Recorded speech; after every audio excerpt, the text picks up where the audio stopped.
Good morning, everyone, and welcome to this webinar dedicated to the sustainable use of macroalgae in the Baltic Sea region. My name is Sandra Kropa, and I will be here with you a couple of hours as a moderator for today's event.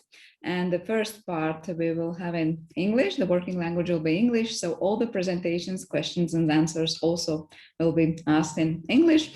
But the second part, after lunch break, we will continue in Latvian language. So that's why please let me now say a few words also in Latvian.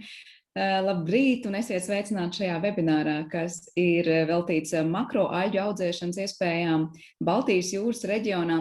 Mans vārds ir Sandra Kropa, un man ir tas prieks būt šīs dienas moderatoriem, kā jau teicu iepriekš minēju angļu valodā. Tātad pirmo pasākumu daļu mēs strādāsim angļu valodā un uzklausīsim dažādu valstu pieredzi par makroalģu audzēšanu, tātad angliski, arī visus jautājumus un atbildes. Tāpat uzdosim savukārt pēc pusdienu pārtraukumu, būsim atpakaļ, lai par Latvijas pieredzi un atsevišķu makroalģu audzēšanas izaicinājumiem parunāt tātad latviešu valodā. So this webinar is part of the Interreg Baltic Sea Region programs project, Growing Algae Sustainably in the Baltic Sea. So acronym is GRASS, as you all probably know. And this event is organized by Kurzeme Planning Region in cooperation with Latvian Institute of Aquatic Ecology and other GRASS project partners. According to this blue economy, macroalgae cultivation is seen as an alternative of growing biomass without competing for land. But however, this sector is still in its infancy in the Baltic Sea region, and that's why one of the main tasks for GRASS project is to raise awareness among different stakeholders about this algae cultivations and sustainable use and challenges. So in the first part of the day, we will opportunity to hear this experience in other states like Estonia, Sweden, Finland, and also Poland. And in the second part, we will focus on Latvian's perspective. So we will hear about different challenges and opportunities, how to cultivate and sustainably use algae in Latvia. And also we will hear more about the GRASS project activities at the end of the day. So this webinar is broadcasted right now on Kurzeme's Planning Region Facebook page and also YouTube channel. But after this event, this recording will be available on the Kurzeme's Planning Region webpage. So a few technical details about how we will work today. So each presentation will be 15 minutes long, but all the questions and comments, I kindly ask you to write in this chat of this Zoom platform, and I will ask them at the end of the session. So all questions for all presentations at the end of the session. I also kindly ask you to switch off your microphones when you don't speak, but still stay with your cameras on while listening these presentations. And also, if you haven't done that yet, please write your name, surname, and institution that you represent, so we can know who exactly participate in this event and who we are. So, and also there's one technical detail for those who are participating in this event in Latvian. So there is a questionnaire, and I will explain in few words that in Latvian. Tātad mums ir čata sadaļā pieejama aptaujas anketa, kuru mēs ļoti lūdzam aizpildīt līdz apmēram 12:00, lai pēc tam prezentētu šīs aptaujas rezultātus, tā kā esiet lūdzu aktīvi un tātad piedalieties. So let's continue with our today's program, and let's start it with the first presentation about macroalgae in the Baltic Sea. What are the perspectives, opportunities, and the situation, and also introduction of the GRASS project activities. And that's why I would like to ask Ieva Bārda from Latvian Institute of Aquatic Ecology and also Ligita Kokaina from Kurzeme Planning Region to start today's webinar session. So Ligita, I think you are the first one, please. Yes, thank you, Sandra, for the introduction. I will start today, and just a minute, I will share my presentation with you. Welcome everybody here in this webinar about macroalgae. Today we will have a possibility to hear the most recent information about macroalgae in Baltic Sea region. And this project is this webinar is organized in project GRASS, And I am representing Kurzeme Planning Region. I'm project manager, Ligita Kokaina, and representing one of 11 project partners here in this project. And today I will tell briefly about project, and then Eva Barda will continue briefly about macroalgae in the Baltic Sea. And this first presentation is as a very short introduction in this thematic issue of today.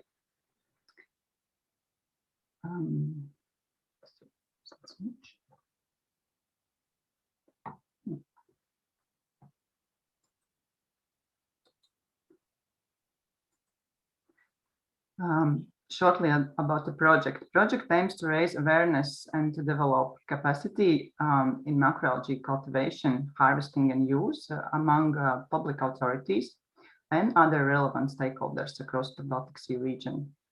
The project started at 2019 and it will finish this year at the end of the year. And now we have been organizing several informational events. We just finished our project final conference the week before, and we have come to conclusions in this GRASS project, and that's why we also are wanting to share this information with you today. And total project budget is around 2 million euros, and 1.5 million is co-financing from European Regional Development Fund. And project activities are implemented within 3 work packages that run parallel and feed into each other, covering environmental, regulatory, and socioeconomic aspects of macroalgae production in Baltic Sea region. So in this project, we have been assessing the potential implications of macroalgae cultivation and harvesting in the Baltic Sea region. We have been collecting and analyzing environmental data, identifying suitable sites in the Baltic Sea where to cultivate macroalgae, and also efficient production methods. We also have been looking at gaps in legislation and regulation to unlock the potential of sustainable production and use of macroalgae, including also use of macroalgae in food. And therefore, we have been organizing knowledge transfer activities and also preparing guiding materials within these projects. Some of them are already published, and some of them are still coming to be published within next months. In this project, we also are highlighting socioeconomic benefits and opportunities of macroalgae cultivation, harvesting and use in different regions, because Baltic Sea region is one region, but still when we talk about production and growing macroalgae, we are different also within the region, different sites, different conditions. And also we have been developing decision support tool for macroalgae production. I'm really pleased that some of my colleagues today will tell the stories about macroalgae production in their country and macroalgae growing and harvesting experience. And I hope that we can learn from that. And also in the second part of the day, we will introduce with our results Kurzeme Planning Region as partner and Institute of Aquatic Ecology as partner. Talking about partnership, in this project, we have 11 project partners from 7 Baltic Sea region countries, from Germany, Poland, of course, Latvia, Estonia, Finland, and Sweden. And our lead partner is Royal Institute of Technology from Sweden. And Frederick also today will be with us and present their experience. We also have University of Tartu today with us, Finnish Environmental Institute also will be there, and National Marine Fisheries Research Institute will be there. And of course, our Latvian partner we are cooperating with in this event and also in this project is Latvian Institute of Aquatic Ecology. And and they are the partners which can tell the most about macroalgae, because they are studying it and monitoring it in Baltic Sea. And more information about project can be found in our project official website. It's one of our partners, Submariner Network, which is doing really great job keeping this network of blue growth sectors and involving different stakeholders in this project, and also around it, state institutions and business representatives and research and development institutions, and also public institutions. So here in this link, you can find all the reports what have been developed and published already in the project, and also reports which still are coming will be published in this website. So all the most relevant information is available here in this link. And why we are talking about macroalgae today? As already Sandra told, and I also will repeat a little bit, macroalgae production is an upcoming sector for growing biomass and producing food involved not only in Baltic Sea region, but also involved in Europe and also, of course, in our region. And macroalgae also can provide consumables such as plastics and energy, and can be used for different uses because they are so different. Different species, they have different values, and the most, how to say, lowest market value products are bioenergy, fertilizers, and biomaterials. But we can also get very high value products from algae, and it's like pharmaceuticals, cosmetics, different functional food products, and food additives. And also the very good part of macroalgae growing is that we can do it without completing for arable land, depleting fresh water, and also we shouldn't use non-renewable fertilizers when growing macroalgae. So we can get this very valuable biomass, do good for our environment of the Baltic Sea, and also get production and food. That's why we are talking about macroalgae today. And further on, I will give word to Ieva Bārda. She will introduce a little bit more about what species are we talking about and what is macroalgae in the Baltic Sea region. Thank you. So, good morning, everyone. Once again, thank you for introduction, and I will continue a short story about macroalgae. So, if we are talking about the Baltic Sea and macroalgae, we have to note this Baltic Sea is unique because of its low salinity, and in the northernmost part, the salinity is almost considered freshwater, and salinity is low, while in the western part, in the Danish Straits, salinity lies around 15, 18 practical salinity units. So this is one of the most main factors determining growth of organisms in the Baltic Sea, and distribution and diversity, including also macroalgae.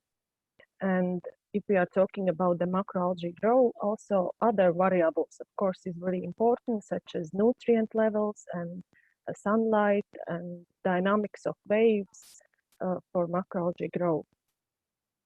So in the Baltic Sea, main habitat forming species is Fucus and Furcielaria, which are brown and red algae. Both are perennial macroalgae, very widely distributed in the Baltic around the coasts. And if we are talking about the western part, where the waters is more saltier, then the Also, kelp species, brown kelp species such as Saccharina and Laminaria have been found, but they are on their distribution limits, so it's not possible to grow further in the Baltic. So the macroalgae play an important role in the marine ecosystem. It's well known that they need nutrients for their growth, so they assimilate and accumulate nutrients in their tissue. So this mitigate the effects of eutrophication. They assimilate also the carbon in the form of carbon dioxide, making them like contributors to carbon sinks. They are primary producers in the marine ecosystem, producing oxygen. All these perennial macroalgae are forming multi-dimensional habitats, which are crucial and very significant, providing shelter and refuge for different invertebrates, and also nursery grounds for juvenile fish, and feeding grounds for waterfowl. So, as Ligita already mentioned, they are not only valuable for ecosystem, but also for the humans. So macroalgae are regarded as promising alternative feedstock for biofuels and different additives which have been used in cosmetics and pharmaceuticals. The macroalgae has been used also in the bioplastics and biotextiles, and of course they are very important ingredients for food and feed. And if we are talking about the food, they can be used as like for wine and beer and sandwich, cooking and making. So and becomes more and more popular. So all these valuables are very important for macroalgae. And so this, as Ligita said, this is one of the main reasons why the cultivation could be useful also in the Baltic Sea. This is a short introduction from my side. Thank you. Thank you, Eva. So we will listen to Eva as well in the second part of today's presentation as well in Latvian. So for those who are with us today, both parts, we will still follow your presentations. But as the next speaker, I would like now to invite Annelise Koivuku from Estonia. She's Secretary of Science, a Research Fellow with Marine Biology, Estonian Marine Institute, so representative of University of Tartu. And as we understand from Estonia, we already can look on the past and present perspectives and learn something from it. And also, you will introduce us to the future perspectives of macroalgae growth and cultivation in Estonia. So please, the floor is yours. Thank you, and hello from my side. I will try to share my screen now. I will talk you about the general situation of macroalgae sector in Estonia. I will include the past, historical, present, and future perspectives. So, historically, people have collected beach cast as a fertilizer for the gardens and agriculture. And this beach cast usually contains mostly the bladder wrack, Fucus vesiculosus. And in the western part of Estonia, in the archipelago sea, we have the largest known mixed community of loose-lying red algae, Fucus vesiculosus, Porcellaria lumbricalis, and Cocotulus truncatus. And the large communities of loose-lying form of this Porcellaria lumbricalis are very unique. And up to now, there are only 2 localities in the Baltic Sea where those communities can be found. One is in Kassari in the Western Estonia, the largest one in the central Kattegat, and one is in the Pakk Bay, Unfortunately, the Buck Bay community has mostly disappeared already due to eutrophication. So here you can see some photos of the Furcellaria lumbricalis community that is lying on the soft seabed. And it is used as a raw material for Furcellaran production already from 1966. And in Estonia, the harvesting of Furcellaria lumbricalis is the only seaweed industry occurring at present.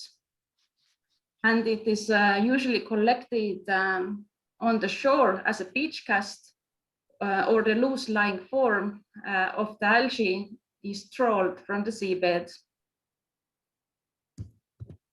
Here you can see some products and different uses, what can be extracted or what can be made from this red algae, Furcellaria lumbricalis. And we have Estonia 2 companies that are active in the field. And those are also the 2 companies who are allowed to harvest the seaweed stock of this Furcellaria lumbricalis in the Estonian waters.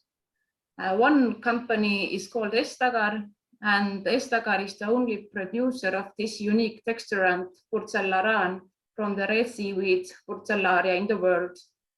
And the main business directions of the Estagar are the production and sale of this gelling agent Furcellaran, and they also trawl, gather, buy up, and process and sale of this red seaweed. The other company who can harvest this Furcellaria lumbricalis is Interreg, and they have also smaller sister company.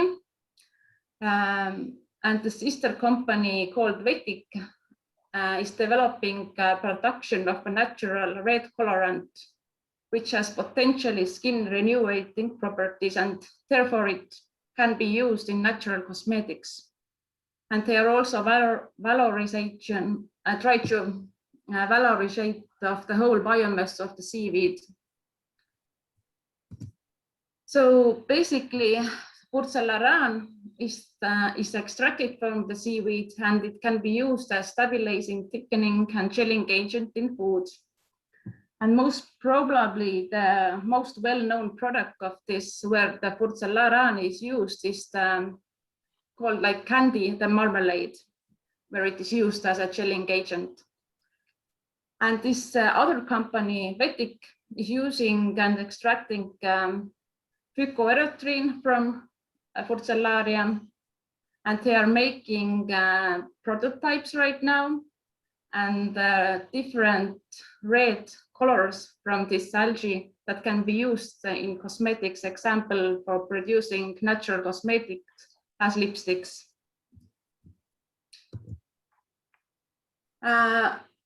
To continue talking about this unique loose-lying community of this Furcellaria in our Kassari Bay, then it is quite well defined, the harvesting part of this algae. It is defined in the Fishing Act.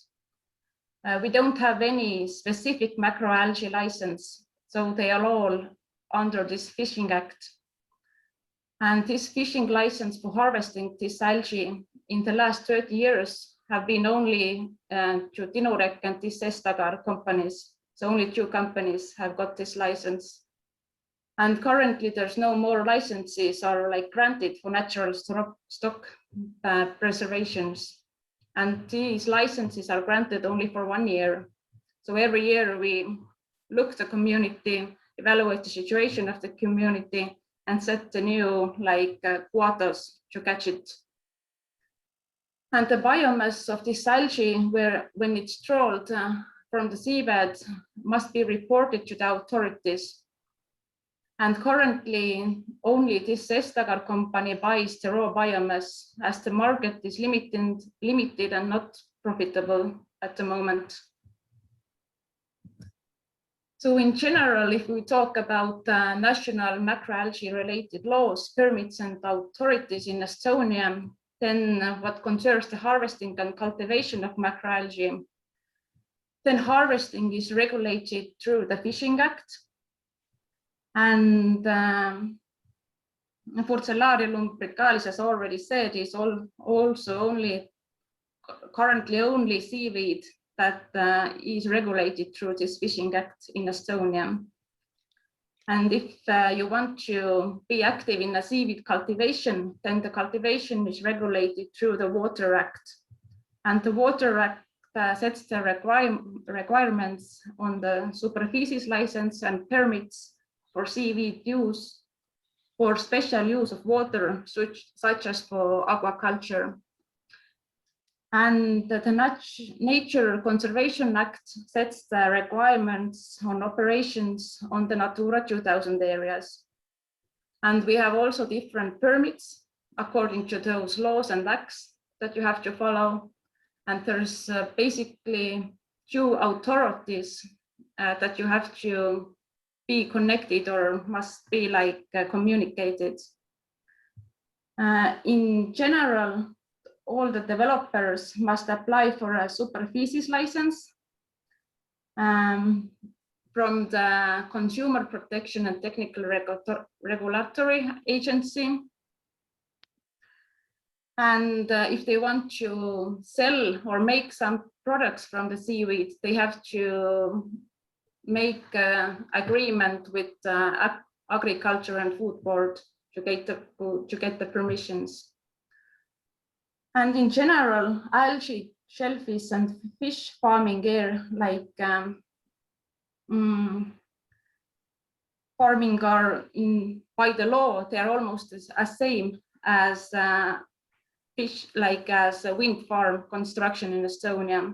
So basically, the law that you have to follow for building algae farm is same as for building wind energy park in the sea. But the laws are under the changing and in the moment are under like development currently to make it more easier for aquaculture people to start in the business, because right now it's really time consuming. So in the marine spatial planning and national marine strategies in Estonia, the marine spatial planning is in public consultation phase at the moment and in process of adopting it. And it should be adopted and enter into force in 2022, so next year. And seaweed cultivation is potential aquaculture activity in the marine spatial planning. And it includes natural growth potential and suitable cultivation sites. And the potential cluster solutions are supported in the marine spatial planning. And our Ministry of Rural Affairs, in the cooperation with the Ministry of the Environment, has compiled the Agriculture and Fisheries Development Plan until 2030. And this strategy also includes fisheries and aquaculture, where seaweed farming is one part of this aquaculture.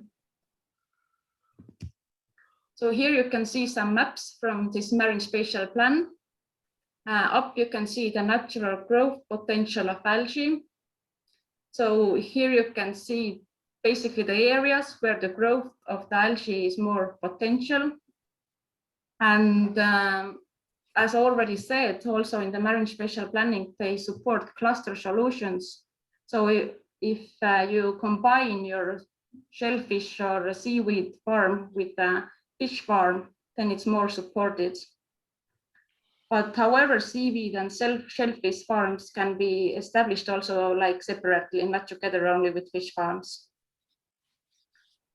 And seaweed and shellfish farms are also preferred in the wind energy areas, development areas, to achieve a positive combined effect together with the wind farms and algae farming. And it is also important to involve fishermen in the maintenance works at the aquaculture facilities to mitigate the seasonality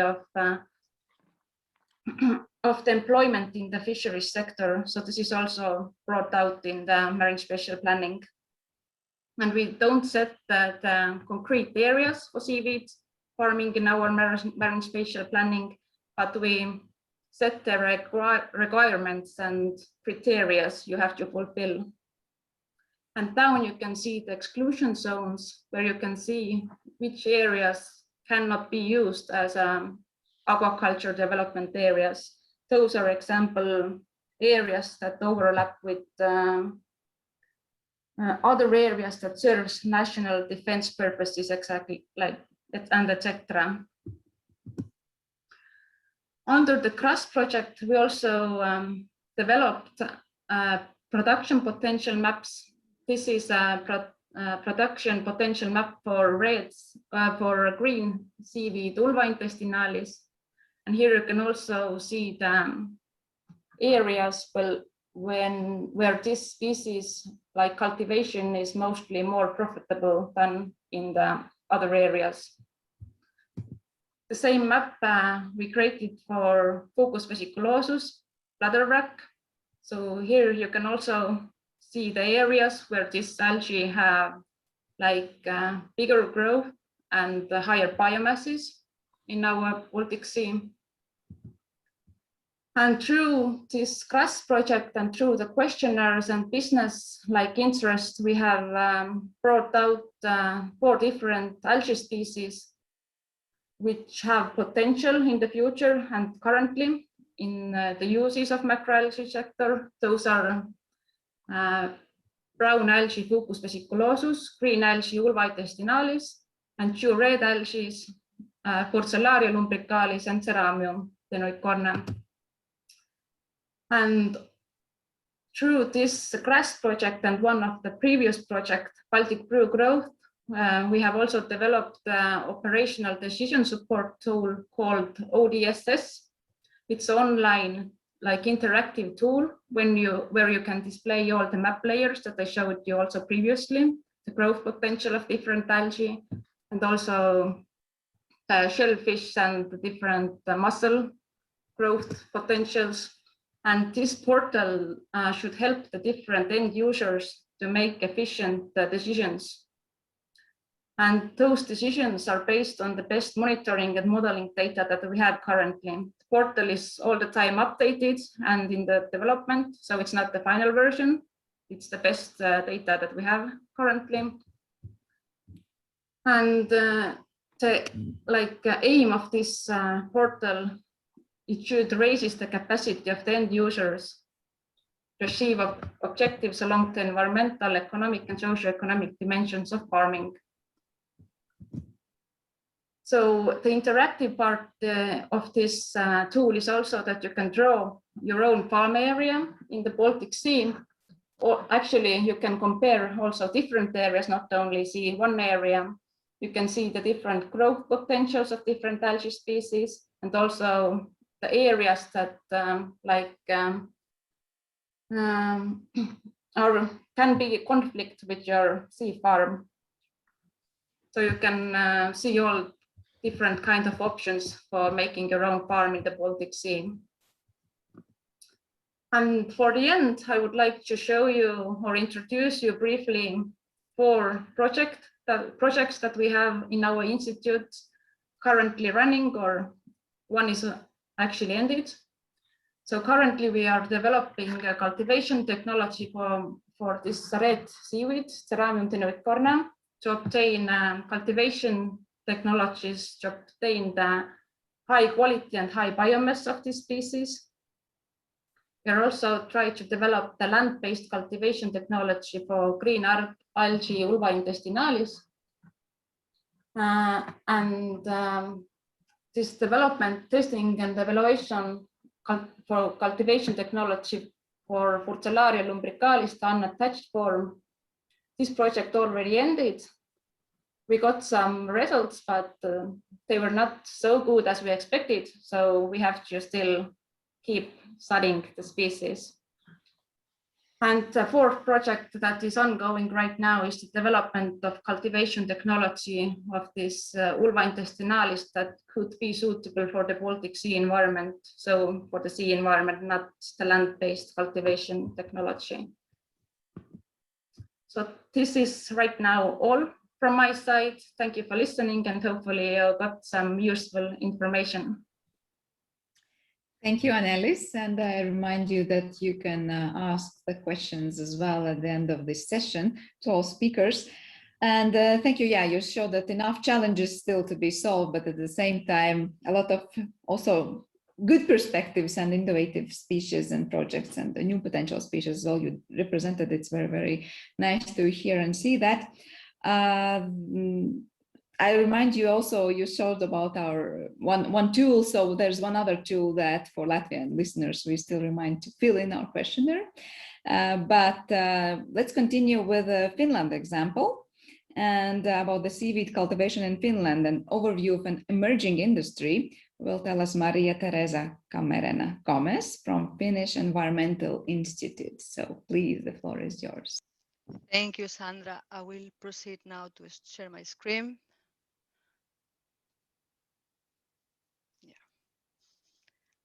I think you can see, right? Yeah, everything okay? Mm-hmm. Yeah. Okay, that was fast.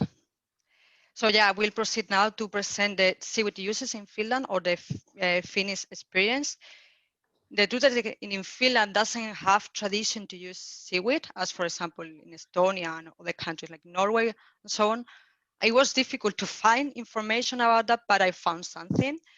Here you can see two newspaper cuttings from 1918, where the first one shows like some kind of advertisement to fishermen that they, from the company Banamo in Salo, that they are encouraging fishermen to collect seaweed, in this case, Fucus vesiculosus, because the company was interested to use it. So they are saying like how to find the algae, where to find it, and how to collect it. And in the second one is a story about one PhD student, Hintika, that he sold his glue making recipe to this company, Banamo, that can be used for different purposes, for example, in the paper industry or in the textile industry. So, so mainly I think in Finland, if it has been used Fucus vesiculosus. It's also, as in Estonia, it has been used as a fertilizer in the gardens and also to prepare iodine and as a disinfection measure. Another thing that I found was this book from 1943 from the botanist Toivo Rautavaara.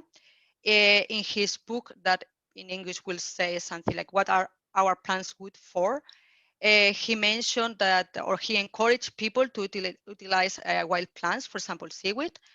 And in the book, he mentions how healthy and delicious they are, and the potential use of the algae, although it hasn't been used so much in Finland. They also put examples of how to use the algae or how it has been used in different countries, for example, Norway. And here you can see there is a section that talks about Fucus vesiculosus. It basically explains the characteristic of the algae, that it has high content of vitamin C, and he gives some tips of how to use the algae, for example, in food. And the truth is, like, I didn't find anything else.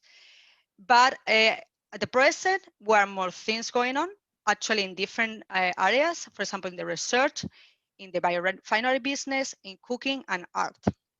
Here you can see two newspaper cuttings that they were posted in this submarine network. It says the Finnish media takes an interest in edible seaweed of the Baltic Sea. So in this newspaper, talk about the job or the research that this group of scientists are doing, the Professor Baro Jan and their colleagues in the Food Chemistry and Food Development Unit in the University of Tartu. Is a research group that they are interested in to find new food and feed ingredients obtained from the seaweed. because, for example, Fucus vesiculosus is known that it is rich in iodine, vitamin C, and antioxidants. Also, Jan mentioned in this in interviews that it's a promising market because, for example, seaweed follows, let's say, the food trends. So because it's sustainable, it can fit in the vegetarian diet, and it also can be claimed that it could be like a local production. But she also said in the interview that, of course, we need more knowledge on the environmental effects of this type of activities. And of course, we have to develop more techniques in order to collect the algae and to use it later on. Also in the research, I found, this is quite interesting, a group of students from the Metropolitan University of Applied Science in Helsinki. They have developed a production method to produce fermented algae sauce from Fucus vesiculosus. So basically, it's a theoretical study. So they just, let's say, provide the information on how it can be done. So they have, during the research, of course, they have to select the raw material, that in this case was Fucus vesiculosus, and they also assess the health and the use of this algae. They also study the cultivation process and the collection. They also provide information about the fermentation process and the production of the sauce. And of course, they look at the regulation and the potential market. In their report, their findings, they think that it's easy to carry out because at a larger scale, because it follows the soya production recipe. And they think that it's possible to use it in Finland because we have this type of raw material. But it's just theoretical. I don't know if in the end they will become entrepreneurs or something like that. Hopefully they will. And probably you heard about this project, SUSCUL. It's a sustainable cultivation of seaweed. It's a, let's say, a sister project of grass, and where the researcher Christine Spelling and colleagues from different institutions. In this case, we have partners from Sweden and Estonia that here, they are present here, and also from Norway, Denmark, and Iceland. We wanted to basically to know what is the potential biomass production of algae, basically to get actual numbers of growth. And what we wanted to what we did last year, we put a structure in the seed. You can see here the picture. This is in Finland, in the Gulf of Finland. So we put the structure at the sea without any seeding material. And we basically wait until, I think we collected in August. So we put it in March and we collected in August. So we wanted to see, okay, what is growing there and how much biomass we get. So as I said, we didn't use any seeding material. And we got mainly green algae, and because you can see that here there are different ropes and different depths. And but I think we had a lot of problems with the epiphytes because I think it was quite late when we collected the structure, and but it was difficult. You know, it was a COVID situation, and from all the partners, I think they had the same problem.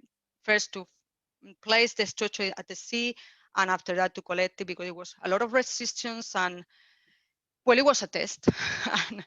And hopefully this year is going better and we get better numbers because we already put it this year.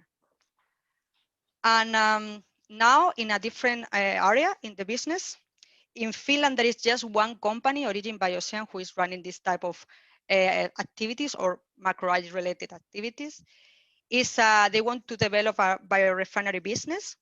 So what they want to do is to use different kind of algae biomass, raw biomass, and try to obtain different products that they can be used in different applications, as for example, Leva was explaining before. And so they want to use different raw material. First, they are cultivating, or they are running a pilot cultivation of Fucus vesiculosus. And I think they will try to scale up the cultivation this summer at sea. They also are interested to harvest cyanobacteria, this type of bloom green algae that form these massive harmful algal blooms in the Finnish waters. So they also want to see what they can extract from there. And they have also a quite interesting collaboration with the Caribbean. So they are interested to use Sargassum. This is a brown algae that forms like a massive blooms in the Caribbean, and actually is causing a lot of problems in the fish and tourism industry. So they have obtained the first shipping from the Caribbean because they have this collaboration with this department from analytical service from Antigua and Barbuda. So with this raw material, they want to obtain these different products and use it in different applications, as I said. And applications, well, I have classified the applications based on the partners they have. Because as I said, it's the only company that is running this type of activities. And I thought it will be the easiest way to present it. So they want to use these biomolecules in the cosmetics and cleaning, also in the food and feed industry. It also have potentially as a biomaterial, for example, like a packaging alternative. And with this company, Veriaura, they have the collaboration because they are developing the harvesting technology to collect this cyanobacteria that I mentioned before. In another different sector, the cooking sector, there is a chef, a Finnish chef, that is preparing dishes with Fucus vesiculosus in his restaurant, Nokka. The restaurant looks really nice and probably really expensive, I would say, but I would love to try. So he is you can see here a picture of him collecting the algae, and here there is a link of an interview in Yle that you can see how he's cooking the algae. And he says in the interview that the easiest way is just to cook and add salt, and it's delicious. So it might be really nice to try. And in the art part, well, I'm really surprised and well, because I didn't know that seaweed can be used for so many different things. And this is the part that I'm really amazed. And for example, the Finnish designer Anne Hirvonen, she has been working, or she's currently working in the contemporary design department in the Aalto University. She has a collaboration with the Kristineberg Marine Research Station in Sweden. And I think that's why she was using Saccharina latissima, because, for example, in the Finnish coast, we don't have this algae. And so she was exploring different ways to use seaweed as a material, because she wanted to have to find different, like let's say, packaging alternatives. So I think this is quite cool of how can be used the seaweed. And of course, Julia Lotman is a professor also in this department. And she's also interested to explore the uses of seaweed in the design as a design material. I have to say that I didn't know her, and I met her in the, well, virtually. We met in the last Finnish stakeholder meeting, and I was amazed by what she does. It's amazing, and it's really beautiful. She's also using Saccharina latissima, because I think she has also collaborations with Sweden, I think with Fredrik. She has also collaborations, and I'm really happy to be able to see it. I think by the end of May, she will put us an exhibition in Helsinki. And so yeah, I really like what she's doing. And she's using Saccharina latissima, but she's interested to use, of course, local products. So I think she will be in contact with Origin Biocean to maybe try something with Fucus. And now I will explain something completely different, because of course we want to boost this type of activity. What I was doing in GRAS, I was looking at the legislation at the EU level and also in the different GRAS countries. So we noticed that there is not a specific regulation for seaweed at the EU level and neither in any of the countries of the GRAS countries. But the European Union have different directives and regulations that can be applied to seaweed cultivation. And of course, Finland is a European Union, so they have to adopt this kind of directives. So there are two, for example, the Marine Strategy Framework Directive that says that all the EU members must maintain or achieve a good environmental status. And for that, the EU member must develop different marine strategies. Finland has the Finnish bioeconomy strategy, and in this one, algal culture is mentioned as a potential resource to support bioeconomy in terms of energy production. Well, also the same with the Maritime and Special Planning Directive, says that all the EU members must have maritime and special plans.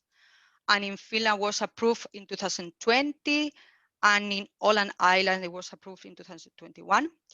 It covers the exclusive economic zone and 3 territorial waters. In this plan right now is not included seaweed cultivation, but is mentioned as part of the blue biotechnology sector. This sector is neither included in the map currently, but is mentioned as a potential sector that can be included in the future. So, which is something I think is really positive, that at least they could recognize the importance of this activity. And although it's not included in the current plan, but probably it will be included in the future. And they have identified like 3 different positive things of running this type of activities. For example, they point out the importance to find synergies between different sectors, for example, the fish and algae farm. Also, they think, or they mention that it's important for the food, pharmaceutical and energy industry. And of course, seaweed cultivation can provide environmental benefits because it can be used as a compensation measure because it's removing nutrients. And regarding the laws that regulates this activity and the licensing process, well, this activity, I mean, seaweed cultivation, is regulated by the Water Act and Environmental Protection Act. The information I'm providing here is based on the experience from the Origin by USING, because it's the only company that has applied for this type of license. So they have to contact the 5 different agencies in order to discuss the licensing, to obtain the license. They have to fill a fish farming application, which was sent to this authority, ELU, is the Center for Economy, Development, Transport and Environment. And the license is granted by ABI, which is the Regional State Administrative Agency. Currently, Origin by USING has the permission to use the water because they own the space water area, and they have been granted with an experimental permit. This experimental permit is valid for 2 years, and it doesn't have limitations on the size. Once they provide information of, let's say, the biomass, and probably they will need to perform an environmental impact assessment, they probably will get a water environmental permit. And the future of this type of business in Finland, well, from the company's point of view, in this case, Origin by USING, they think it's a promising market because, well, of course, that's why they are trying to run it. And from the authorities' point of view, it was interesting to get to know their opinion in the last stakeholder meeting.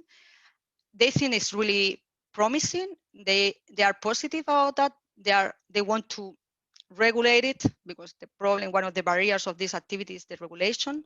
It doesn't have a specific regulation. But of course, they need more information about this type of activities. And so they think that the way to go is to provide this experimental permit. And once they have this more information, it will be easy to regulate it. And that's it. Thank you for your attention. Thank you, Maria Teresa, so much for your inspiring and interesting presentation. There are already some questions coming, but as I mentioned before, we will have the question and answer session at the end of all presentations. As we saw really long history for focus already in Finland and inspiring examples of nowadays experience as well and interesting cooperation perspectives. But how about Sweden? And let's see about experiences from seaweed cultivation in Sweden. And that's why I would like to ask Fredrik Gröndal, Head of Department for Sustainable Development, Environmental Science and Engineering at the Royal Institute of Technology. So please, for the next presentation. And Fredrik, the floor is yours. Then we will try here to share my screen. Sure. Just one moment here. Okay, I will have it in this mode because sometimes it doesn't work. My name is, as you said, Fredrik Gröndal, and I've been working with seaweeds for quite a long time. And we have been running a number of projects, both the European Union ones that like GRAS that we are involved in, but also national Swedish projects from the Swedish Research Council. And we have developed actually now a seaweed industry in Sweden. Fortunately enough for Sweden, we also have the Atlantic side with this more high salinity water that makes this cultivation of seaweeds a bit easier. But I will start what we have actually been working with is that the planet, our planet, is a blue planet, and to cultivate seaweed is a part of utilizing the capacity of the oceans and unlock the potentials of the sea. And that is a very important thing. When we have a growing population, we need to have more energy, more food and things for the future. And land is overutilized. We have a lot of problems actually to develop and increase the capacity on land. So we have to look into our seas, that is 71% of our planet, and see what could be done. And you could say that we have the underwater forests of the sea, and it corresponds very well with the forests we have on land. And on land, we are using the forest for many things, like both in Finland and Sweden are strong forest countries. And we want to turn our economy from a fossil-based economy to a bio-based economy. And in order to do that, the forest will not be enough. There is not enough forest to do all what we want to do, so to say, in the bio-based economy. So we need to look at other possibilities. And then if we put our head under the water, we could see the sea forest, the underwater forest, and some of them are species of seaweeds or algae and are very fast growing and could be utilized in many ways. And here we have an opportunity that is very big and promising for the future. We have been running a Swedish strategical project for a bio-based economy financed by the Swedish Research Council Formas. And in this project, we got quite a big grant for over 5 years where we could put a complete system together in order to see what we could do with the seaweed. And one of the focus area for us was to develop techniques for cultivation of different types of species of seaweed. And we developed techniques and protocols for that in Swedish conditions. And then we looked into the storage and preservation of the biomass. Seaweeds are sensitive biomaterials and need to be stored and preserved in a good way in order to be useful. And then what we have been focused very much with is integrated biorefineries. And the biorefineries for the moment are located at the Royal Institute of Technology, my university, KTH, for the material side of the seaweed utilization. And for the food and feed part, it's at Chalmers Technical University in Göteborg that have food and feed science that we don't have at KTH. So what we have been looking in the biorefineries to extract food and feed additives and see what could be done. And we have been looking also at KTH then together with people from the forest industry actually working with biorefineries. What could be done with the polymers, particularly from the seaweeds. And then, of course, we always think about circular economy here, and therefore we also, from the residuals from the biorefinery, we have been looking on biogas, extracting energy on the residuals here. We have also been looking at biofertilizers in our projects. And here we have been looking at that also very much with beach cast, and that we have been doing on the island of Gotland, where we are looking in how to use fertilizers from beach cast seaweeds in the agricultural sector. And it's quite successful actually now and being developed. And of course, the nutrients will always leak back to the ocean, but by the cultivation and harvest, we will take up the biomass again and therefore it will not contribute to eutrophication. My research group are working very much with sustainability assessments, and here we look into the socio-economical aspects of seaweed cultivation. How many jobs could be created? How much could we earn on this? Could this really be an industry to be counted on? We are looking into the technology constraints, the bottlenecks of the production. How much maritime space do we have to produce seaweeds? Could Sweden really be a player in this in comparison with, for example, Norway that have a huge coast? And we also, of course, have been looking into the real environmental aspect. Does it have any negative aspects to cultivate seaweeds? So this is Sea Farm in a nutshell. So what we are doing is that we cultivate the seaweeds on ropes, and we are working with, for the moment, 2 different species of brown algae, Laminaria digitata and Saccharina latissima, and we are working with green algae, and this is Ulva phenostrata, and we're also working with Ulva intestinalis, but there we do indoor cultivation with that one. But we are the only one now that have developed protocols and techniques to actually cultivate Ulva in large quantities on ropes out in the sea. And if we want to have a big production of algae and use it for many things, we actually need to also think big, because you need a lot of biomass in order to meet the needs of the industry. So what have happened during our research? We started the algae cultivation projects in Sweden 2014. And now, 7 years from there, we have now developed 3 industries in Sweden that are producing seaweed. The biggest one is called Nordic Sea Farm, and it's a spin-off from our research group, and we own that company. The largest farm so far has been a 2-hectare farm in the Koster Marine National Park, but now we got a concession with a 30-hectare farm that is going to be developed from this autumn. And we are aiming in the Nordic Sea Farm company to be the biggest provider of seaweed biomass in Europe. So it's kind of a high ambition. So what do we do? I mean, we have the seaweeds, they go into the biorefinery. In the biorefinery, we extract proteins, lipids, chemicals. We look particularly for polymers.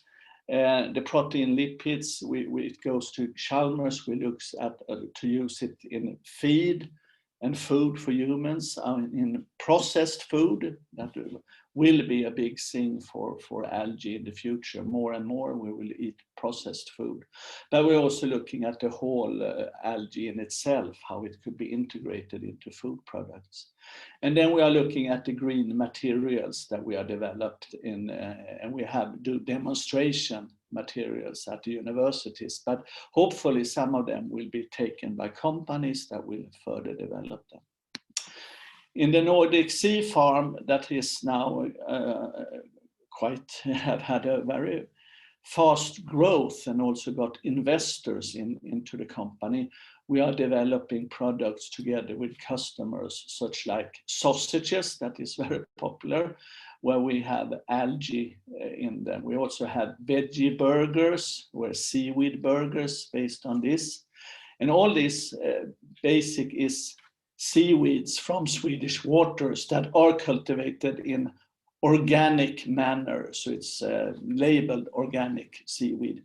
We have a cooperation with a company that makes gin. Alcohol is always very good to do. And they need a lot of seaweed actually. And we're actually providing green seaweeds for the gin. And now we have just started a brewery on the west coast of Sweden where we go for different types of beer where we are using seaweeds. So that we are a new thing that is happening. On the material side, there is another spin-off company from our research team that is called Algae that is working with materials where we do like plastic cups or similar. This is actually alginate cups, not plastics. And these are very easy to degrade and you can use them more for a short while, and then they are integrated. We are working with threads and also other types of material in our work. But these are products now under development in Sweden, and some of them are already available in the shops. This is some just a primitive cup. I mean, we developed them and made them nicer also. It's the same project here. These are cups for disposable plastics to be used in the dental industry, where you go to the dentist. Nowadays in Sweden, we use about 50 million cups and just throwing them away after the visit there. If you use an alginate mug instead, it will be more expensive, but it will not be noted on the price because the dentist visit is so expensive anyway. So we will see how that works out. And it's made of Saccharina latissima. Concerning dental things, here is another thing that we are very proud of actually. This is the shaft here, is made of seaweed from our production. It's 100 biodegradable and it's 90% fossil free. It's the algae toothbrush, and it's this is a demonstration, but it works. It's very, how could you say? I don't know if you see us here, but it's a very nice toothbrush and it's very stable. And this is developing now. This is a demonstrator, but it's have been done with our seaweed, and the company who wants to are working now to mass produce them. So we will see, they are made by Swedish seaweeds also. And then we have a number of other projects going. We are now a material center based on seaweeds, where we're looking on construction material like concrete and cement, where we are integrating seaweeds into the cement in order to trap some of it also for a long time as a carbon sink. We are also working with insulation things like they do in Denmark, but here is mainly the use of beach cast. And as people already said here, we have a cooperation with Julia Lohman and the Department of Seaweed at Aalto University. And every year at Kristineberg, we have like creative workshops where material science meets marine biologists, that means meets chefs, and we are cooking, making food of seaweeds. We are doing art of seaweeds. We do different types of experiments with the biomass in order to make it more stable and more useful. And now we're also into textiles around this and cooperating with Swedish industry. So this is, as I agree, it's very beautiful to see these sculptures, and here are the seaweeds from our farm hanging. This is from the Design Museum in Helsinki a couple of years ago. And then, yeah, what is the main use of our seaweeds in Sweden? It's mainly for food. And here, this is from Korea, where it's a big country for seaweed. And they have a lot of interesting dishes. And of course, we get inspired. We try to develop new dishes. We have a network of chefs that are helping us. And also innovation is nice new food with seaweed that also not necessarily need to be Asian and inspired from Asia, but also could be adapted to the Swedish or the Scandinavian taste. So this is something we're doing a lot. And most of the seaweed so far produced in Sweden goes for the food market. And this is a big thing. I mean, one example I take is that IKEA, the Swedish furniture company, they are also the 6th largest restaurant in the world. And they do meatballs. And if you want to integrate just some tiny bits of seaweeds into the meatballs to make them maybe more healthier or something like that, 1 billion meatballs, even a few percentage of algae into those meatballs will be a large quantities of production if you start to count on it. And therefore you need to, if we want the big industry to adapt into the bio-based economy using seaweed, the industry also needs to show that it's possible. So we have to work with the industrial side of it. And that's what we are doing in the Nordic Sea Farm. We are scaling up, we are industrializing the production. Otherwise, this will never take off more than to be just a little funny thing that you use as salt or a spice or something like that. But it will never be the importance that it need to be for the future. And you have a choice here. Of course, you could eat insects, but to eat seaweeds are more closely, I think. Seaweeds could also be eaten by animals. We have one project with cows where seaweeds actually from Sweden, species of seaweed, are inhibiting the methane release from the cows. And this is used in climate mitigation, and we are doing it with the Swedish Agricultural University. And here we also come back to, if this goes well, we need to produce huge quantities because there are 350,000 cows in Sweden.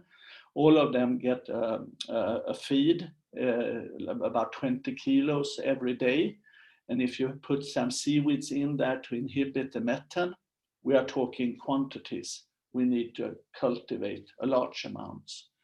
And that is important. And we have to see where we could do it. And in Sweden, we are doing it now. We want to cooperate with the wind farms at sea, for example, where there is a lot of areas that are already occupied, where we could, in multi-use ways, integrate maybe seaweed production. So yeah, that's about Sweden. Just a short thing. I could talk a lot of it, but this was just a short little presentation. So this is from our harvest this now in April this year.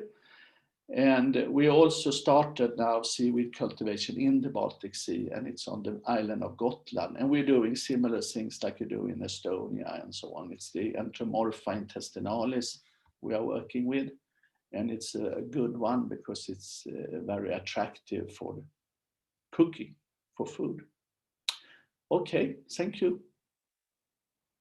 Thank you, Fredrik, for so many interesting examples as well mentioning in this presentation. And I think in a question and answer session that will follow, there will be questions also. And the last presentation for this part of the webinar we have from Poland. So seaweed sector in Poland, marketing and economy conclusions from the GRASS project, and Tomasz Kulikowski will present us.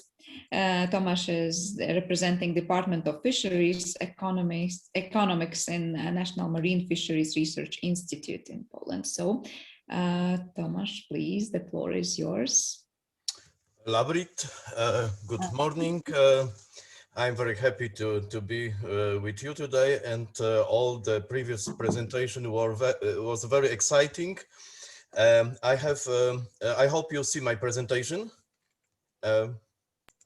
Yes, we see. Just if you could switch it to this. Yes, no, yes. Very good. Okay, I have two duties today, so I will speak really fast. The first is about Polish experiences in macroalgae sector, and the second is about market potential for future macroalgae production in the Baltic Sea region. So I will try to start first part of my presentation, similar to Teresa, with some historical background. About 50 years ago, in the Pucka Bay, in Puck town, it was established experimental plant of seaweed processing.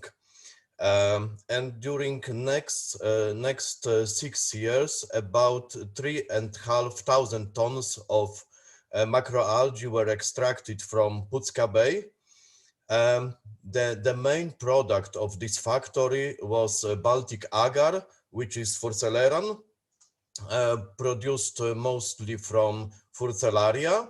And additionally, this processing plant produced samyodin and animal feed as well. Unfortunately, in 1973, due to unfavorable changes in species composition of macroalgae in Pucka Bay, production collapsed totally and the plant was closed. It was the area of the production. Then 30 years ago, it was an ambition plan of revitalization of Pucka Bay in Poland. And it was planned two components. The first was harvesting, elimination of filamentous brown algae from the environment, and the second was reintroduction of Furcellaria lumbricalis and seagrass Zostera marina to the Pucka Bay. The plan was to introduce annually about 470 tons of non-attached form of Furcellaria taken from Gulf of Riga, and finally to go to the biomass of 13,000 tons of Furcellaria in our waters.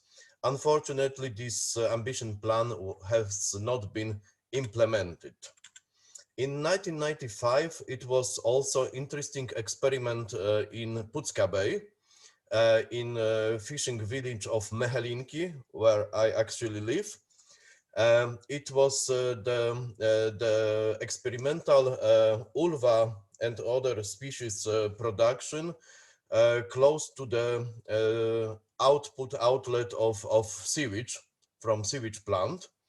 And this experiment was made together with our grass project partner Nikolai Kowalczuk from Russia. And the results was very optimistic, as the estimated production was as high as even 80 tons of wet white of seaweed from 1 hectare from May to September. And 4 years ago, another experimental farm was established on the Pucka Bay, close to the Hel Peninsula, close 1 kilometer from Jurata town. It was two-dimensional substrate you see on the picture. 4 segments, each 36 square meters was placed under the water, 1 meter under the surface of the water.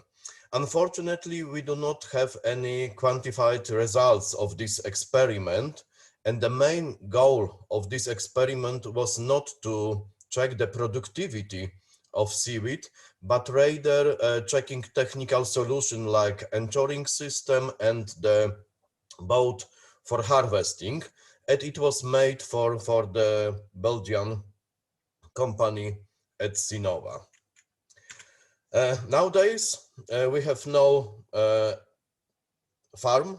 macroalgae farm in Poland, even experimental, but we have increasing macroalgae market in Poland.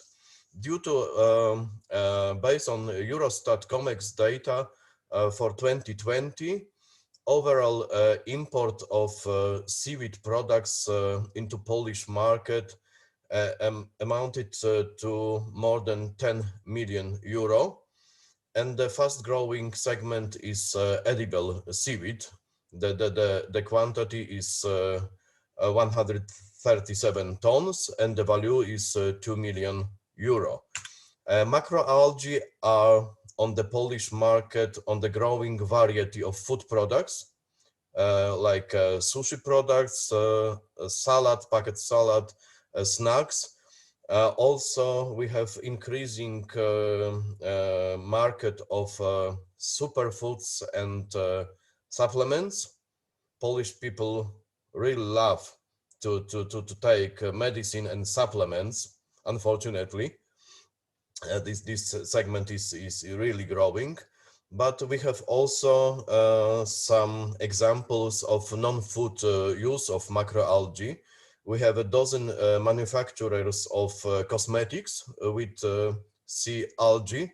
The main is the Jaya company. This company is also involved in some research and development of specific cosmetic with alginates. We have also some trials of other industrial use of macroalgae, like production of dressing materials, biopolymers you see on the picture. this biopolymer is produced based of Furcelerum coming to Poland from Est Agar from Estonia. But there are also some trials of micro and nano capsules production for pharmaceutic industry. We have also in Poland a very positive image of macroalgae food and non-food products. Due to a consumer panel made in 2019, 27 Polish consumer tried already macroalgae as a sushi component. Another 60% tried different algae products like a salad and snack, and another almost 30% are open to try it in the future. So I believe there is a big market potential in Poland. Due to based on maps prepared by our Estonian and Latvian colleagues, we also know that we have in Polish waters some areas suitable for macroalgae farming, both for Fucus vesiculosus and for Ulva intestinalis, and some areas are very promising. Unfortunately, in the Polish special plan, mariculture, including macroalgae mariculture, is only allow function in there is no one area where it is planned as a primary function of this basin. So, and it is also important to mention that at the moment we have no investor interested in investing in farming. We have no entries concerning macroalgae in detailed special plans. We tried as a National Marine Fisheries Institute to implement macroalgae farming into detailed plan of Gdańsk Bay, but unfortunately it was denied. And there is in Poland also a big uncertainty of legislative procedures. True speaking, no one tried to receive permission for macroalgae farming, and also both species suitable for farming like Furcellaria and Fucus are under strict species protection in Poland. So seaweed farming theoretically in a special plan is possible in Poland, but it's a big challenge for the first comer. But maybe when the first comer will come and will establish farm, it will be possible for the next. We will see.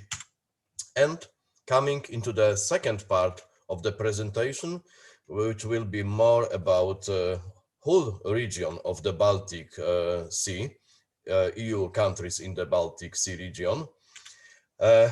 I want to again mention that we have a big market potential and increase in market for macro algae products. You saw the fantastic examples of very different products showed by Frederick. When we go to quantify data, I want to mention that the overall import of seaweed products into Baltic Sea region is more than 100 million euro, including increasing sector of edible seaweed import, which was in 2020 more than 17 million euro, and those data are underestimated as hundreds of tons of products are declared under other codes. So it's a big and growing market, especially for edible seaweed. On this, in the region, the biggest market are Germany, Denmark, Poland, and Sweden, and Lithuania. But the fast growing markets are Estonia and Lithuania, probably processing market, not only for the domestic use. And among big markets, Germany and Denmark are also very promising. there are different segments of food market in the Baltic Sea region. From the traditional product you could see, for example, in the Riga food market, which are seaweed salads sold fresh, unpacked, but also a lot of products connected to sushi or Korean kimbap or Hawaii bowls. So the different influence, but also new product destined for new consumer, like convenience, ready-to-eat products, pro-healthy snacks, and last not least, products for vegetarians. So in all our Baltic Sea region countries, we have fast development of macroalgae food products market, including superfoods and supplements. And once again, back to our consumer studies made at the end of 2012 in the Baltic Sea regions, 23% of consumers already tried different seaweed products, not only sushi, like salad, snacks I mentioned, but what is very important, another 80% consumer, or including 80% consumer, really like to eat this product. It is product which is important for this consumer.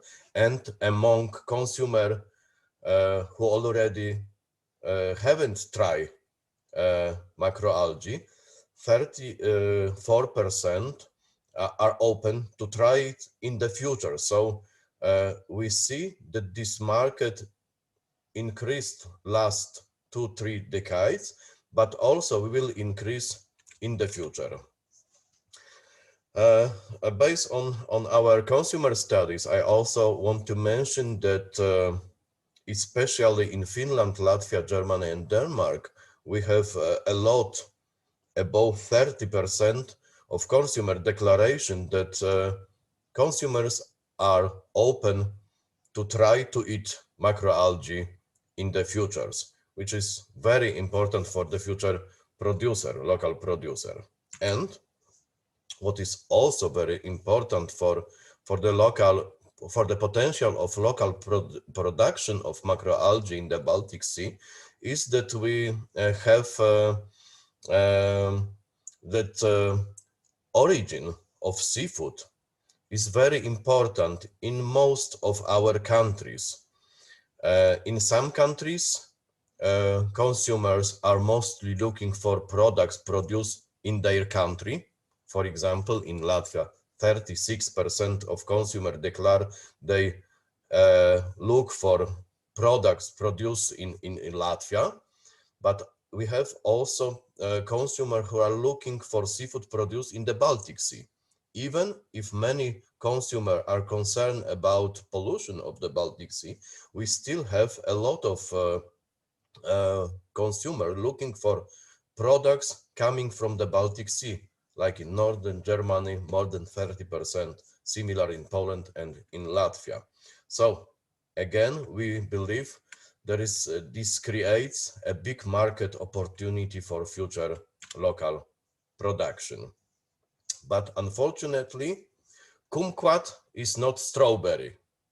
It means that at the moment we have market development with the products coming from Asia, which are mostly Laminaria undaria. And we could produce in Baltic proper and adjacent basins mostly ulva and fucus. It's not the same species, it's not the same product. It creates a big challenge how to introduce new products to consumer. And also, based on our calculation made under the GRASS project in WP4, we see that the production cost of those two macroalgae, ulva intestinalis and fucus vesiculosus, even with very optimistic data on productivity, which are probably even too optimistic, this production costs are very high, and the production costs are higher than the final price of imported similar raw material from East Southern Asia. So to conclude, of course, we see some strengths for future local production, like we could have unique product, ultra fresh product for our consumer. We could have guaranteed local origin, which is very important as we see for consumer. We have excellent seaweed consumer perception of seaweed product in many countries of the region, but at the same time, we have to remember that the price, at least at the beginning, will be very high compared global price.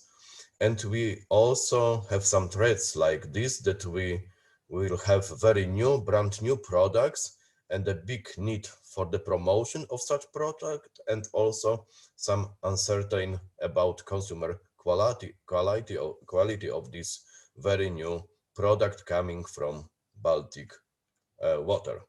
Anyhow, I'm quite optimistic, and I believe that in the next decade we will have some seaweed farming in the Baltic proper, and that this new producer will find niche on the promising growing macroalgae market. Thank you very much. Thank you, Tomasz, very much for your also optimistic view. And now there is time for questions. And there were already a few while you were speaking, all of you. But I will start maybe, Frederick, with you, because you had a question about the support in Sweden, and you already answered in written form here, and I will just read to others. Maybe if some of you didn't read the answer, that in Sweden, the government supports only via research grants and innovation supports via Vinnova with universities and companies to collaborate. But maybe additional question to you, Frederick, there could be, do you have blue bioeconomy strategy in Sweden, and what goals are you targeting in this sector for nearest planning period? If you know, please, maybe you can comment on this. Please, Frederick, you are with the switched off mic. Yeah, it's actually under construction. I had a talk with the Swedish government council just discussing the blue bioeconomy strategy for Sweden. So it will be written. One thing that is for sure is that seaweed will be an important part of it. And this is because, I mean, we have the Atlantic side of Sweden that makes it very productive. I mean, we have the same productivity or better than even Norway have. We don't have that long coast, but it's very productive. So it could be of importance. So it seems like our research have penetrated into the Swedish government, and it's part of the strategy. It will be a part, seaweed cultivation. Thank you. I remind, if you have other questions, please write them down on this chat option.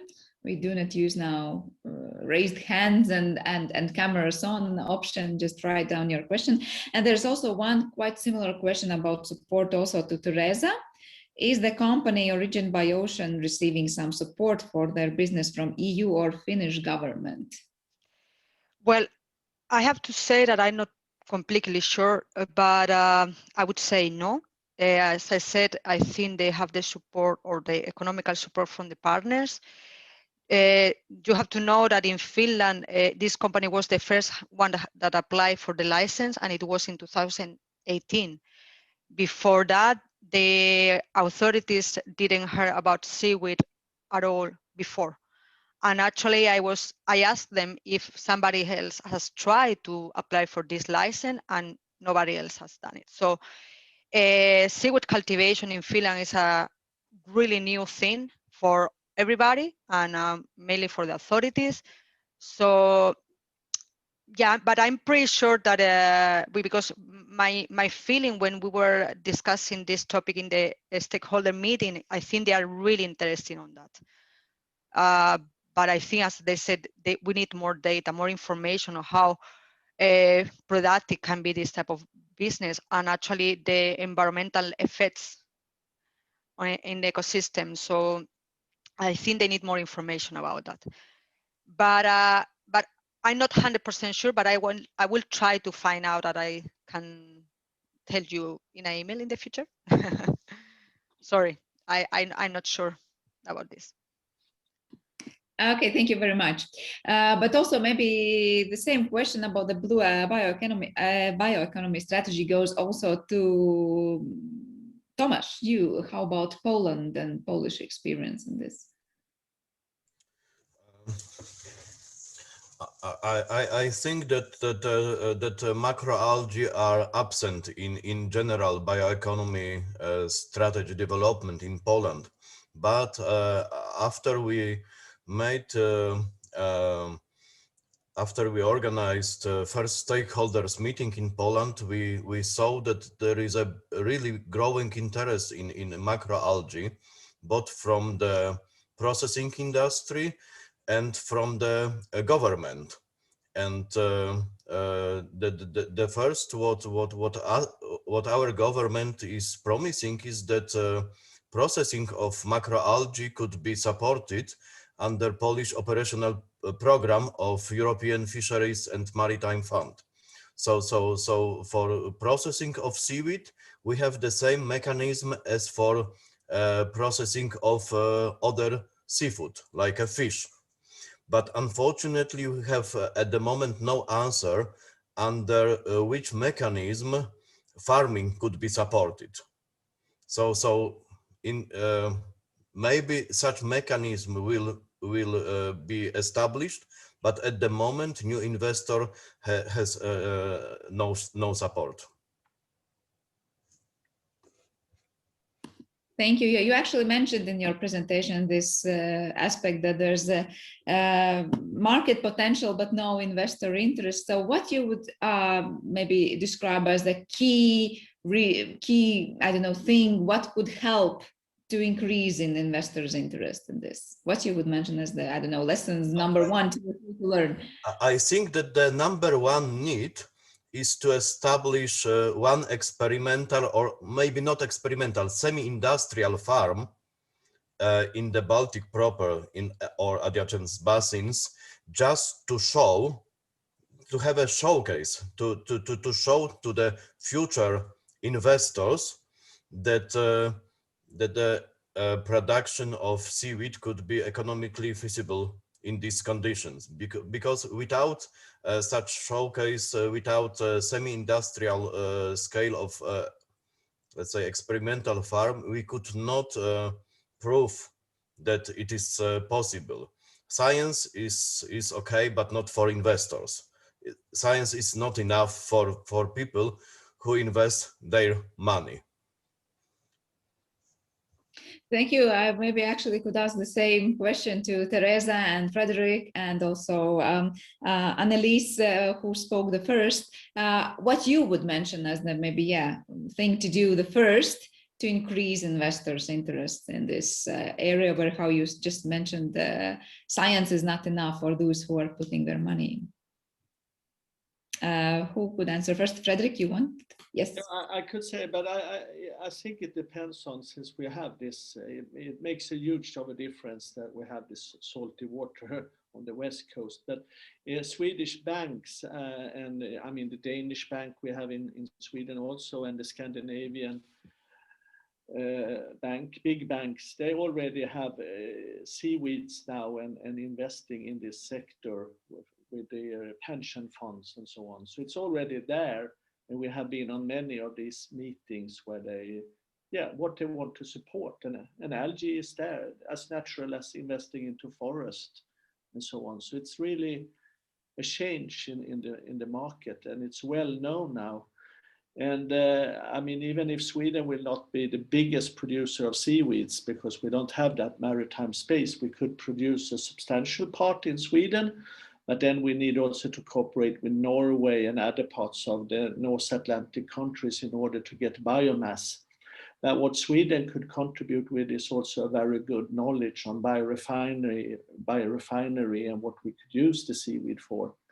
And that means that I think we could develop a seaweed industry all around the Baltic, actually, without just having the ability to produce the seaweed locally, because, I mean, at least from our region, a little bigger region, we could import also seaweeds, and that will be necessary, I think, but we could contribute with our technical know-how from our different countries. And this is also a development that I could see forward. Thank you. Annelise, you want to say something? You raised your hand. Yeah, thanks. I just wanted to comment that in Estonia, I can see that most challenging part is getting the licenses, because it's so time consuming. There's interest, but now the licensing process is so long. And as I said, it is comparable by building a wind park in the sea, in Estonia at least. However, this is under discussion, and they probably will change it in the near future. And I can see that it's the macroalgae, using the macroalgae, like harvesting the natural resources and cultivating it, it's becoming more and more into like interest of new businesses who wants to come to this sector. But however, I can see also that the policymakers and the ministry's concern is that okay, we make these researches all the time and how to cultivate different species, but what are the products that can be made from the species? So they want to see also the real physical part of the products that can be made from the algae. Thank you. Maria Teresa, you also raised your hand, and I wanted to ask you the same. Well, I have to say, I think, well, as Annelise said, the licensing and the regulation is one of the main barriers. Actually, is what we were like targeting in the GRASS project, how to find out how is this a licensing process in the Baltic Sea. And this is one of the main barriers because there is not a specific regulation on that. For example, in Estonia, as Annelise said, is compares a windmill park. Also in Sweden, is regulated in this way. So of course, it can be really frustrating. And in the case of Estonia, I know that ESAGAR is waiting for the license since 2018. But of course, I also understand now, talking with authorities, because I really wanted to understand what is their point of view. And it's an emerging sector. They need to know more of what is the potential of this type of activity. As Thomas said, we need more experimental results. So I think in this sense, as in Finland want to do this kind of experimental permit could support or could like develop this type of business, because the positive thing in this type of license is that there is no limitation on the size. That was for me was a surprise, because I know that in other countries, for example, in Scotland, they provide this type of permit, but it's limited for a certain size. So I think in Finland, this is really positive. And I can see that they really want to go for it. But there is a need of data, or as for example, this researcher Barujan said, we need also more research or knowledge in the technology needed for harvesting or cultivating and these type of things. Because in the Baltic Sea, it's not developed as in the West Coast, as for example, Fredrik said.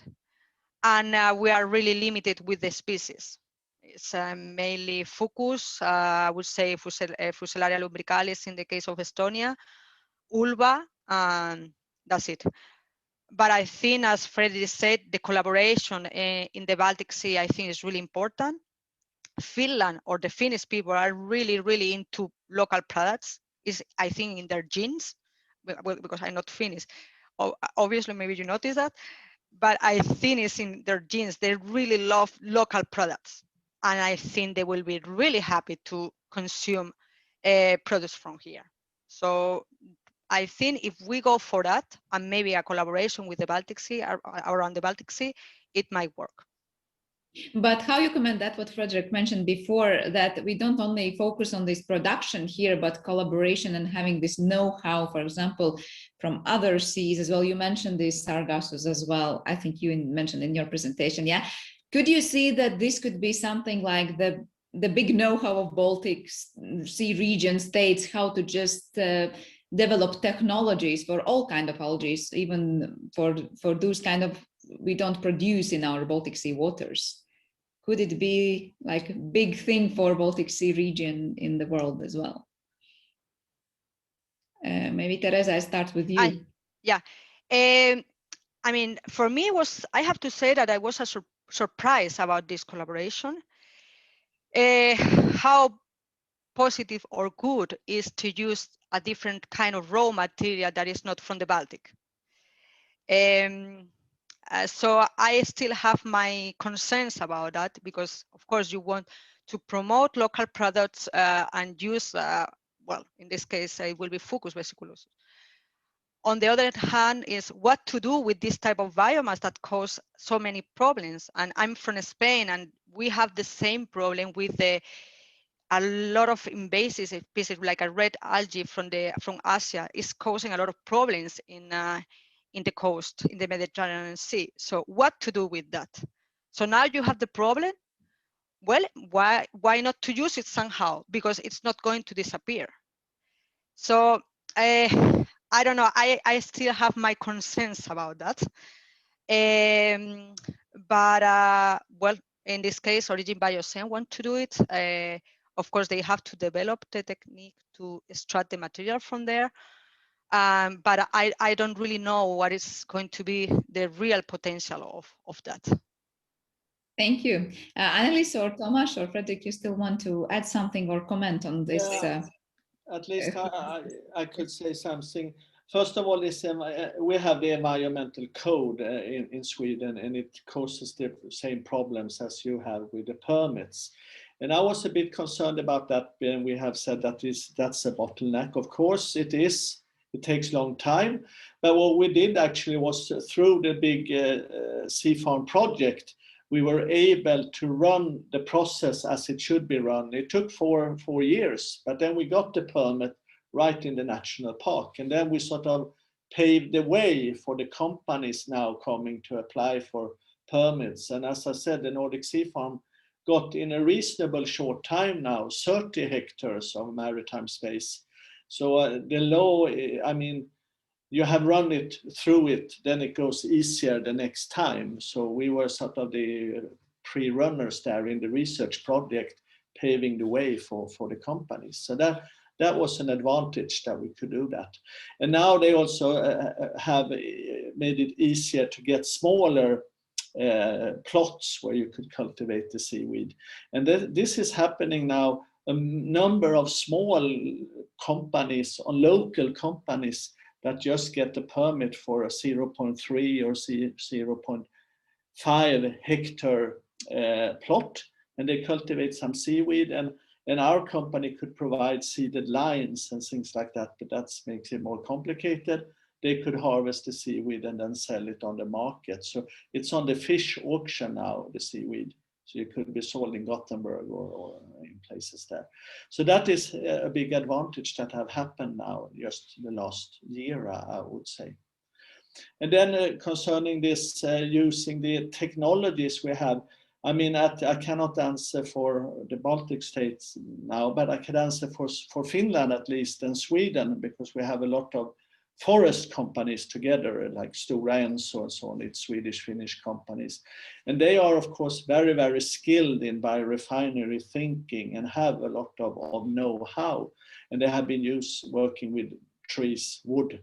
But of course, they are also interested in working with, I mean, it's in the end, it's chemistry when it comes down to the molecules there. And the algae could provide very interesting chemistry for the forest industry. And we have a lot of cooperation with them, and also using the researchers from there in our seaweed work. And that means, what I mean is that here we could be also forerunners, because we have this, we are quite advanced, I would say, definitely very advanced, maybe best in the world on this things, and that could be an advantage. So, Thank and if you see seaweed come from Norway, for me, I don't care. It's Norway is more or less Sweden. I mean, we have to see a bit pragmatic on it. Yeah. Thank you. Tomasz and Annelise, you want to add something as well or comment on this? Very quickly, I absolutely agree that the exchange of knowledge between institutions and countries and something like clustering of this industry could make a very good environment for the future development. But I think that we especially should focus on the properties of these few species we have in the Baltic Sea. And if we will make an in-depth analysis of this potential, and we will work in the future like a cluster, I think it would be a very good background for the long-term development of macroalgae sector. Thank you. Annelise, still something to add? Nothing special, just agree with all the previous talk that it's really important to share the knowledge and different technology and experiments. And I think that this GRASS project also had very good, like it set ground, and all the people that are interested about macroalgae and studying it and developing this sector further came together in this GRASS project. And I hope that this is also like future ongoing relationships and connections now. Yes, I still have a question to you all, because Tomasz, you mentioned in your presentation this interesting data, how many people actually have tried something already from these algae products and out, not only sushi we talk about, how many would like to be trying something in the future. How about you? Do you consume some of the algae products already? And if yes, what have you tried? And could you advise something to others? Tomasz, I think that the Frederick has much more experiences in culinary use of macroalgae. Of course, Frederick will be the best to answer this. But anyhow, of course, I have started with sushi products. Then it was products like call it morska kapusta in the Baltic Sea, so different salads. And after we started GRASS project, I was so brave to go to my sea in Pucka Bay and to take Ulva intestinalis from the water directly, and I'm still alive. Okay, I so could not say it was best I ate in my life, but it was okay. Thank you. Yeah, you're like a frontline runner for this. Annelise, how about you? Have you tried some of these algae products on your own? I think it's quite similar as Tomasz said. First, I think for most people is the sushi products, then salads, and also I like those seaweed chips or the dry seaweed. Thank you. Teresa? Well, this is really strange. I don't like sushi. I tried algae, I didn't like it. So this is the truth. I have been working with macroalgae for a really long time when I was in Spain doing my bachelor. And I always said, I like algae to work with them, to study them, but not to eat them. So I think I will go for cosmetics or any kind of product that probably not in the food industry. Because I tried, I didn't like.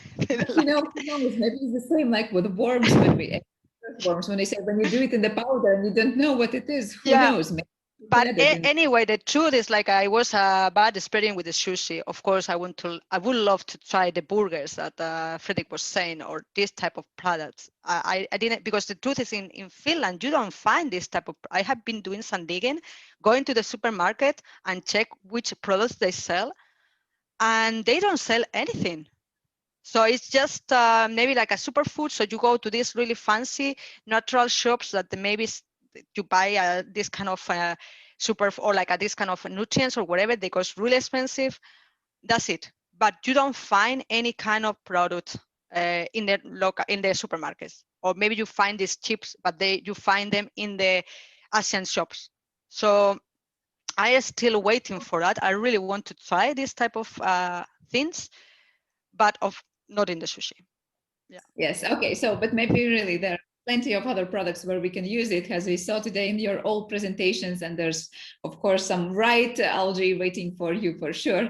Frederick, we saw a lot of examples and even the brush from your presentation. So I think you are using quite a lot of these algae products, and maybe you could advise some of them. Yeah, we do actually do. I mean, we cook and do experiments, and there is a lot of chefs from fancy restaurants in Sweden that are very interested in developing this, and we have a cooperation with them. So we do new products that could be very tasty. I think you would like them actually. If they don't taste like maybe like sushi. They are other.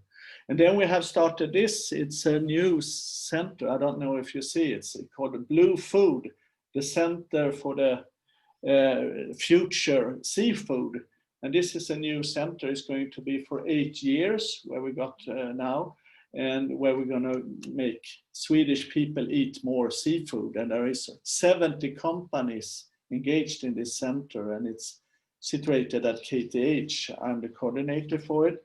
And we are doing all kinds of seafood here, but of course algae will be of importance, because if you want to get some low price dishes and nutritional dishes, you need to go down in the nutritional or the trophical chain. So you have algae and mussels and so on to work with. So we're going to see what happens there. And I think also that processed food will be more and more important actually with the growing human population and also for our animals.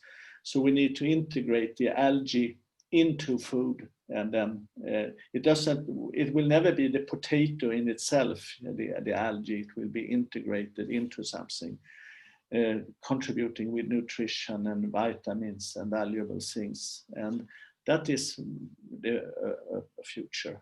And also as a vegetarian food for people who are more vegetarian. Mm-hmm. Thank you. So we need to already conclude, and maybe very short, I can ask you one question. Actually, you talked about all this. You mentioned licenses, you mentioned financial support and data gaps, limited species in Baltic Sea as maybe barriers for macroalgae sector. But if I would ask you the first and the most important barrier for macroalgae sector development in your country, which one you would mention and how to solve it? I can start. Oh, okay. Sorry. Yeah. Yes, so with you. I will say the market, because you don't find seaweed products in the market. I mean, and how to solve it? Well, this is something that the idea that I got from the interview to Nordic Sea Farm, to this company from Fredrik. We have to improve the market, maybe creating different kind of events, workshops, or trying to reach chefs or producers, something like that. But basically introduce seaweed in the market. For example, Thomas was saying that also in his presentation, that what kind of product you can find. And then, of course, authorities will regulate this type of activities, for sure. Thank you. Thank you. Annelise, your turn. It's hard to choose one thing, but I would say that just to bring out the importance of macroalgae and the communication between investors, businesses, and politicians, and to find one way or one direction where to go, and to find the common sense between all the problems, and just to communicate and share the knowledge. So raising awareness actually and sharing knowledge activities is your key word. Thomas, what would be your one barrier and one solution? It's not so easy, because I tried to be very optimistic in my presentation. And now I have to say that I think similar to Teresa, that anyhow market is the main constraint, but maybe not because it's a new product or it needs promotion. But in Poland, we have a price-sensitive market, which means that consumer many times are open to declare that they could try something new, but then they check what is the price. So with estimated high production cost of macroalgae in the Baltic Sea, I think that the main constraint is the high prices of the potential, high cost of potential production. Thank you. And Frederick, very short, your conclusion. Yeah, I would say, I mean, the proof of concept is important. I mean, as you said, our company, Nordic Sea Farm, we are emerging together with the market development. And what is important is, of course, innovation. You do things.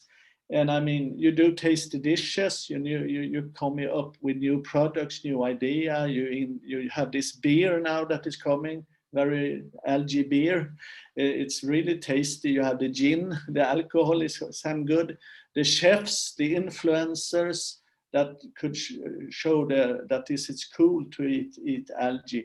And then of course the price is important, because for a long time algae as whole food have been spices and just very little salt, seaweed salt. I mean, that's nothing. You need to integrate more substance into it and so on. I mean, that is, as always, I mean, we have been farmers on land for 10,000 years, but farmers at sea, at least in our part of the world, for maybe 5-6 years. So we have some to learn, I guess. Yes, for sure. Thank you very much for your answers and all your presentations and interesting examples and thoughts that you exchanged with us. I really wish you successful rest of the day, because I understood that the second part of this webinar will be in Latvian. I think you are not joining us in this part, but thank you very much. And I really hope there are a lot of ideas to spread further. And for the rest of our audience, I say we meet at 1 o'clock Eastern European time. So we will wait you back right here. Thank you so much and goodbye.